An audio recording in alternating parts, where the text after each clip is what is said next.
I am recording my Read Through the Bible in a Year video Bible study for February 2nd, 2026. I'm reading and commenting on Leviticus 5 to 7.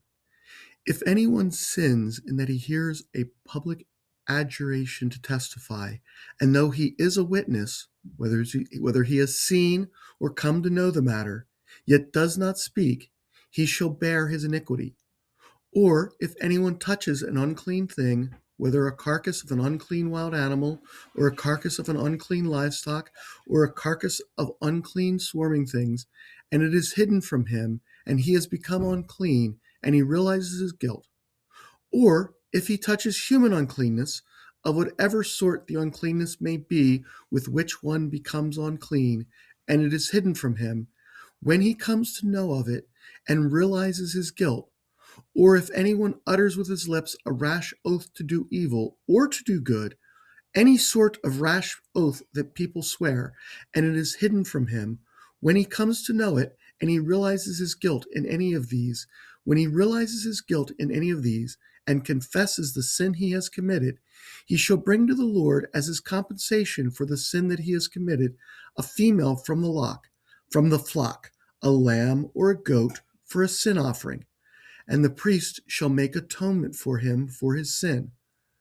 But if he cannot afford a lamb, then he shall bring to the Lord as his compensation for the sin that he has committed 2 turtle doves or 2 pigeons, one for a sin offering and the other for a burnt offering. He shall bring them to the priest, who shall offer the first one for the sin offering. He shall wring its head from its neck, but shall not sever it completely. And he shall sprinkle some of the blood of the sin offering on the side of the altar, while the rest of the blood shall be drained out at the base of the altar. It is a sin offering. Then he shall offer the second for a burnt offering, according to the rule. And the priest shall make atonement for him for the sin that he has committed, and he shall be forgiven. But if he cannot afford 2 turtle doves or 2 pigeons, then he shall bring as his offering for the sin that he has committed a tenth of an ephah of fine flour for a sin offering. He shall put no oil on it, and shall put no frankincense on it, for it is a sin offering. And he shall bring it to the priest, and the priest shall take a handful of it as its memorial portion, and burn this on the altar, on the Lord's food offerings. It is a sin offering. Thus the priest shall make atonement for him for the sin which he has committed in any one of these things, and he shall be forgiven. And the remainder shall be for the priest, as in the grain offering. The Lord spoke to Moses, saying, If anyone commits a breach of faith and sins unintentionally in any of the holy things of the Lord, he shall bring to the Lord as his compensation a ram without blemish out of the flock, valued in silver shekels according to the shekel of the sanctuary, for a guilt offering. He shall also make restitution for what he has done amiss in the holy thing, and shall add a fifth to it and give it to the priest. And the priest shall make atonement for him with the ram of the guilt offering, and he shall be forgiven. If anyone sins doing any of the things that by the Lord's commandments ought not to be done, though he did not know it, then realizes his guilt, he shall bear his iniquity. He shall bring to the priest a ram without blemish out of the flock, or its equivalent, for a guilt offering, and the priest shall make atonement for him for the mistake that he made unintentionally, and he shall be forgiven. It is a guilt offering. He has indeed incurred guilt before the law. It is a guilt offering. He has indeed incurred guilt before the Lord. The Lord spoke to Moses, saying, If anyone sins and commits a breach of faith against the Lord by deceiving his neighbor in a matter of deposit or security or through robbery, or if he has oppressed his neighbor, or has found something lost and lied about it, swearing falsely, in any of all the things that people do and sin thereby, if he has sinned and has realized his guilt and will restore what he took by robbery, or what he got by oppression, or the deposit that was committed to him, or the lost thing that he found, or anything about which he has sworn falsely, he shall restore it in full, and shall add a fifth to it, and give it to him to whom it belongs on the day he realizes his guilt.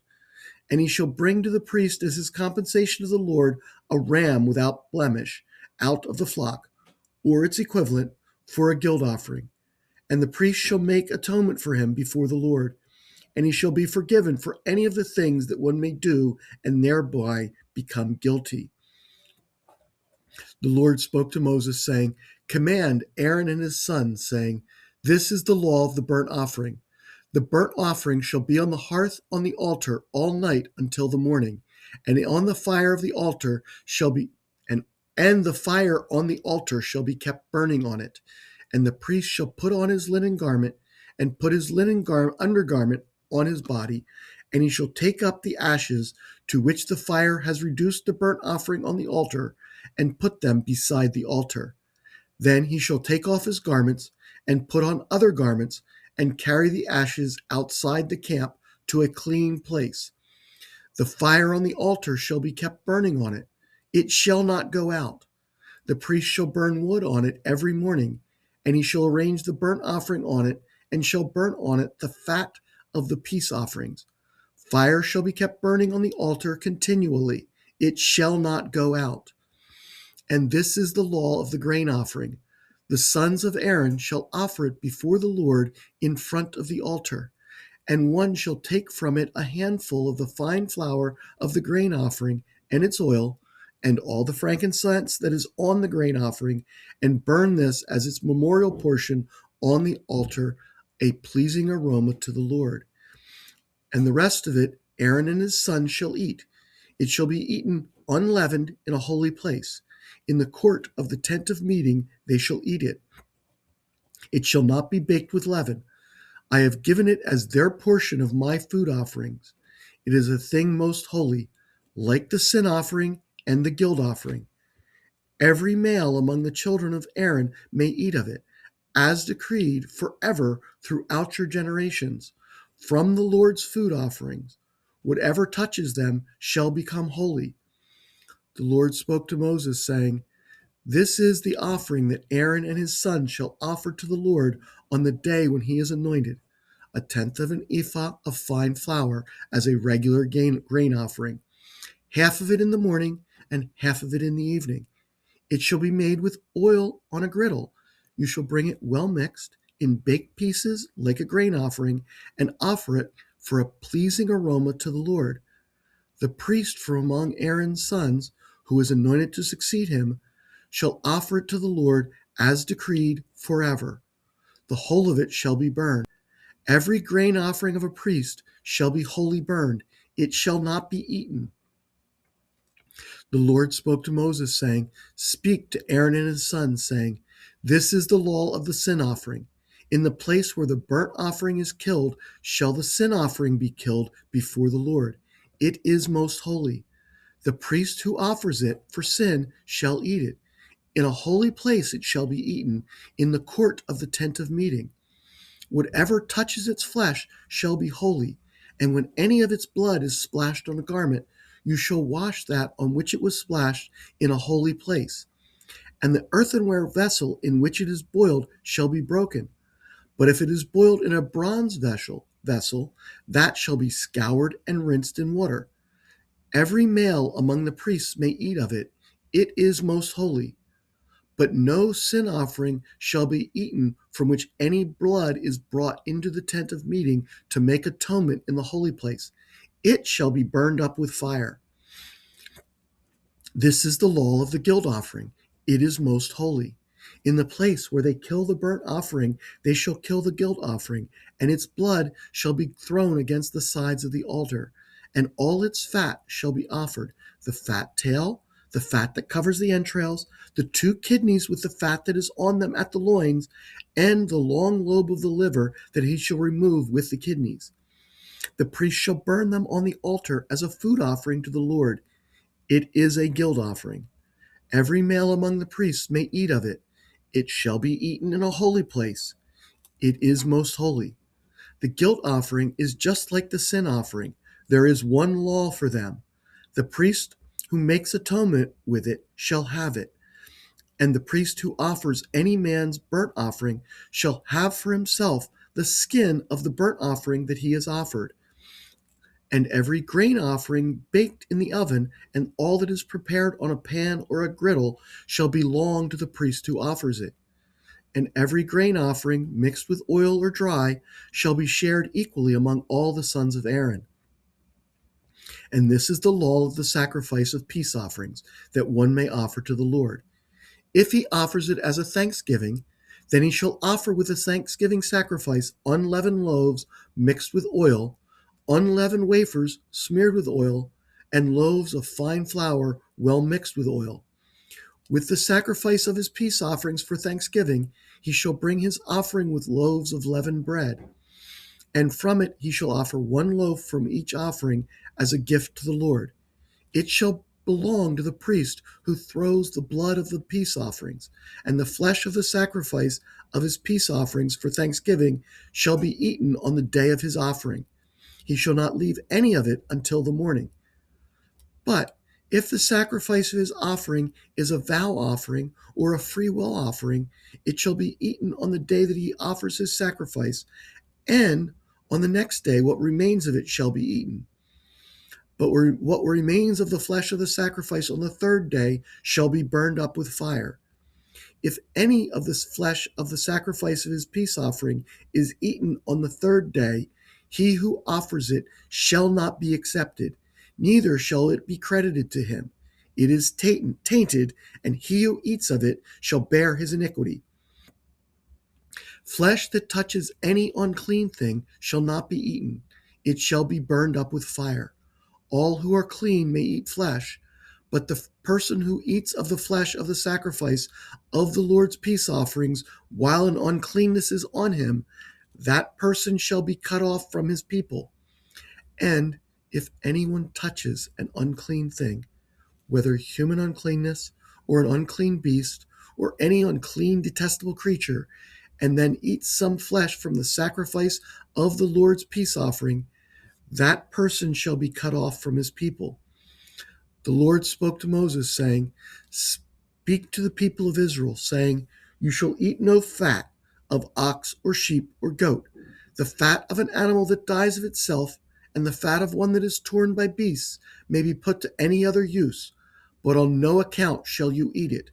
For every person who eats of the fat of an animal of which a food offering may be made to the Lord shall be cut off from his people. Moreover, you shall eat no blood whatever, whether of fowl or of animal, in any of your dwelling places. Whoever eats any blood, that person shall be cut off from his people. The Lord spoke to Moses, saying, Speak to the people of Israel, saying, Whoever offers the sacrifice of his peace offerings to the Lord shall bring his offering to the Lord from the sacrifice of his peace offering. His own hand shall bring the Lord's food offerings. He shall bring the fat with the breast, that the breast may be offered as a wave offering before the Lord. The priest shall burn the fat on the altar, but the breast shall be for Aaron and his sons. And the right thigh you shall give to the priest as a contribution from the sacrifice of your peace offerings. Whoever among the sons of Aaron offers the blood of the peace offerings and the fat shall have the right thigh for a portion. For the breast that is waved and the thigh that is contributed, I have taken from the people of Israel out of the sacrifices of their peace offerings, and have given them to Aaron the priest and to his sons as a perpetual due from the people of Israel. This is the portion of Aaron and of his sons from the Lord's food offerings, from the day they were presented to serve as priests of the Lord. The Lord commanded this be given them by the people of Israel from the day that he anointed them. It is a perpetual due throughout their generations. This is the law of the burnt offering, of the grain offering, of the sin offering, of the guilt offering, of the ordination offering, and of the peace offering, which the Lord commanded Moses on Mount Sinai, on the day that he commanded the people of Israel to bring their offerings to the Lord in the wilderness of Sinai. I always notice right away when I read today's passage, and I notice it right away because it's right there at the beginning of the passage, that God tells the Israelites that it is a sin to fulfill to fail to provide testimony to what you know when there is a public investigation of a matter, assuming that you are aware that the investigation is taking place. In the past, I have also glossed over another part of the same set of commands, where God tells us that making a rash oath to do something is a sin. It does not matter if the oath is to do something evil or to do something good. God tells us that we commit a sin when we make a rash oath, no matter what we promise to do, whether it is good or evil. In fact, it is just as much of a sin to make a rash oath to do something good as it is to make a rash oath to do something evil. We should never commit ourselves to do something in reckless haste. I found another thing from this passage interesting. When it talks about the priests actually offering the grain offerings and the burnt offerings, as opposed to earlier when it described how those offerings would be done, and that portions of them were intended to be food for the priests, as when it's describing that, it says that whatever touches the priest's portion becomes holy. And that really struck me today, and I think this is related to where Paul gets the idea behind what he writes in 1 Corinthians 7, where he says that a believer who has an unbelieving spouse should not divorce them if the unbeliever is willing to continue to live with the believer. Paul says that the unbelieving spouse will be made holy by the believer. I think that this passage we're reading today, combined with what Paul teaches in 1 Corinthians, gives us insight in the way in which we as believers who are made holy by our faith in Christ can make holy the people around us and the places where we live and work, and maybe even worship. And actually not maybe, and worship. We can transform them into holy people and holy places. First, let me touch on how this influences the people around us. As we live our lives according to the dictates of God, we will see those around us changing their behavior for the better in their response to the Holy Spirit's presence within us. This doesn't happen because we are better people than those who we are influenced. It happens because the Holy Spirit lives within us and is present wherever we go, and the Spirit will influence them.